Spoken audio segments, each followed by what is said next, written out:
Les professionnels des sports nautiques en Touraine inquiets à cause d'une plante très invasive. Elle prolifère dans les lacs, un phénomène accentué par la chaleur. C'est le cas par exemple au lac des Peuplerets à Tours. Certaines activités ne peuvent plus se tenir normalement. Adrien Petitot. Toujours le même plaisir et une eau qui semble idéale pour la pratique de sport nautique. Pourtant, depuis les beaux jours, une invitée surprise a fait son apparition. L'élodée, une plante invasive. Une eau plus chaude ajoutée aux engrais agricoles et elle prolifère et mène la vie dure aux clubs présents autour du lac.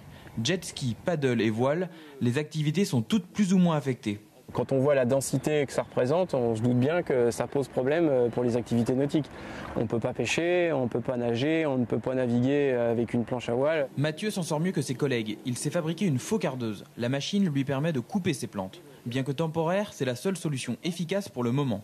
Mais cela prend du temps. Il ne peut pas se permettre de faire tout le lac. De son côté, la métropole aussi dispose d'un bateau faux-cardeur. Il intervient environ 40 jours par an sur le lac des Peuplerets. C'est une problématique qui dépasse, je pense, les seules attentes, je vais l'exprimer comme cela, des utilisateurs du lac des Peuplerets. Nombreuses sont les communes quand même qui ont des parties de cours d'eau qui sont aussi infestées par des plantes invasives, donc sur lesquelles nous intervenons avec les mêmes résultats, c'est-à-dire que la plante revient. Pour le moment, la machine est utilisée sur le lac de la Bergennerie. Elle devrait aussi intervenir sur le Cher durant l'été.